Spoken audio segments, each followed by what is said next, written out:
हिंदू मजदूर संघर सभापति भाव दायित्व ग्रहण कले सांसद डॉक्टर विभू प्रसाद तराई। पारादीप हिंदू मजदूर संघर नूतन सभापति हेले जयसिंहपुर सांसद डॉक्टर विभू प्रसाद तराई। एने हिंदू मजदूर संघर कार्यकर्ता समेत समस्त सदस्य मानक मनरे खुशीर लहरी खेली जाइछि। पूर्वतन अर्थमंत्री पंचानन कानून को हिंदू मजदूर संघर सभापति भावे दायित्व तुलाइथिले। तांको दायित्व कार्य सरिला परे सर्वसम्मति क्रमे सांसद विभू प्रसाद तराई को दायित्व हस्तांतर करथिले। एने एक पारादीप एक विशाल बाइक शोभायात्रा करा जायतिला। अंदर आरंभ करथिले। जदियो मु हिंदू मजदूर सभार बहु कार्यक्रम रे ओडिशा रे एवं भारत वर्ष रे मध्य मोर नाम कमाइली, किंतु मोर मूल भित्ति थिला पारादीप बंदर ट्रस्टी थी। श्रमिक मानकर श्रद्धा पाऊली। मझिरे गोटे समय जिते चली जाइली एचएमएस पताका राजेंद्र प्रसाद सिंह साथी राजेंद्र प्रसाद सिंह को दायित्व थिला।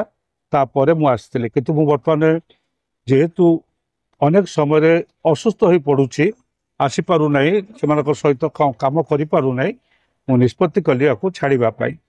एचएमएस गोटे विशिष्ट लक्षण होउछि ता भितर कौन दलीय व्यवस्था न थाए।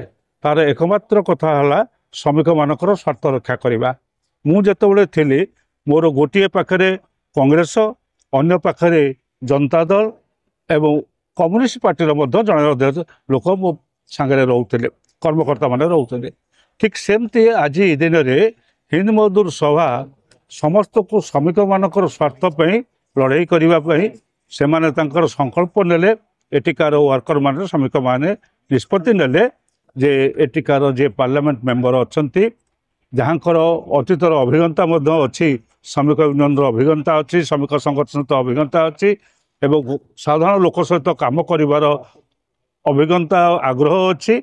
श्रीयुक्त विभू तराई को से दायित्व सभापति दायित्व देवाई मुझ बहुत खुशी जे मुझे बहुत दिन पर आज एठू पारादीप श्रमिक व्यवस्था आज जाऊँगी। आज एठू जाऊँगी माने कौन श्रमिक संस्था सहित मोर संपर्क ना बोली विचार करने को हम। आज सकर्ता थिले समस्ते आज से मत रखी मु दायित्व नवाई। आमर पूर्वतन अर्थमंत्री पंचानन कानून को जितेबाला सभापति थिले सी आलोचना जरिया मत दायित्व हस्तांतर करने कथा आज निष्पत्ति है। से अनुसार आज शोभा यात्रा आरंभ करी आमर पब्लिक मीटिंग जरिया ये कथाटी घोषणा करा जिवो। मुख्य कथा है किभली भाव में पारादीप बंदर एवं पारादीप बंदर को भित्ति करी जेते शिल्पानुष्ठान गढ़ी उठी से श्रमिक मानकर स्वार्थ को किभली भाव में रक्षा करा जिवो।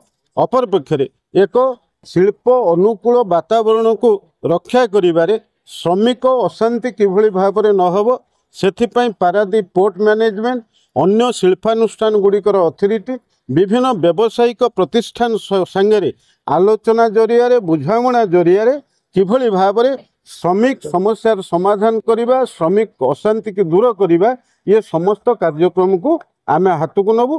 तेणु आज जो गुरु दायित्व मो उपर पड़ी ये केवल आमरी एचएमएस संगठन संगे थिबा श्रमिक मानकर समस्यार समाधान एक दायित्व नुह।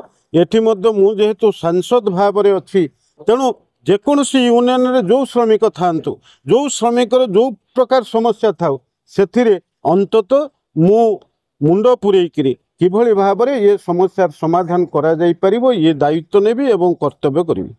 भाई जो श्रमिक मान दुर्दशा रोचे श्रमिक संगठन तो गढ़ी उठुची कि श्रमिक मान दुख बा दुर्दशा केबे कमु नाही या प्रति कौन कह देखु गोटे कथा हूँ जितेबाला गोटे समस्या विभिन्न बाटेरे आगुरु पब्लिक सेक्टर अंडरटेकिंग संस्था हाथ में समस्त कथा थिला, किंतु वर्तमान जितेबाला पीपीपी मोड ऑफ इन्वेस्टमेंट एटी होउची विभिन्न प्राइवेट कंपनी माने कार्य करुचंती सेतेबेले जो श्रमिक माने एटी कार्य करुचंती सेथिरे मैनेजमेंट एवं विभिन्न प्राइवेट कंपनी एवं श्रमिक यूनियन जो बुझामणार होबार आवश्यकता अच्छी दीर्घ दिन है यह ठिकणा भाव में हो पारि नाही तेणु ये दिगरे अंतत मु कार्य करी एवं श्रमिक मानकर जो मौलिक समस्या अच्छी दुर्दशा अच्छी ताकू दूर करने जत्पर नास्ती चेष्टा करी रिहाबिलिटी केस सब रही पारादीप बंदर जो फादर एक्सपर्ट परे आज पर्यंत जो माने कंपासनेट ग्राउंड रे अनेक लोक नियुक्ति पाइचंती एवं मु नूतन भाव तो एबे दायित्व नहीं तेणु जो माने कंपासनेट ग्राउंड रे पाई नाहंती अंतत तांको समस्या को पारादीप पोर्ट मैनेजमेंट संगे आलोचना करी जो माने रही जाइचंती से माने किभଳି भाव नियुक्ति पाइबे अंतत मु उद्यम करिबे। सभारे सभापति श्रीजुक्त आगामी दिन में पारादीप बंदर तथा पारादीप बंदर को भित्ति करी जो सब शिल्पानुष्ठान मान पारादीप रे गढ़ी उठी श्रमिक मानक स्वार्थ को किपरि रक्षा कराजिबो एवं अपर पक्षरे श्रमिक मानक प्रति हिंसात्मक घटना किपरि बंद कराଯାଇ परिबो और श्रमिक मानक स्थायी नियुक्ति सहित दरमा वृद्धि दिगरे पदक्षेप नियाଯାଇ परिबो सेथि प्रति दृष्टि आकर्षण कराजिबो कहिथिले। ए सभारे विभिन्न अनुष्ठान मान्यगण्य व्यक्ति विशेष माने योगदान करी निजर हक उपरे आलोचना करथिले।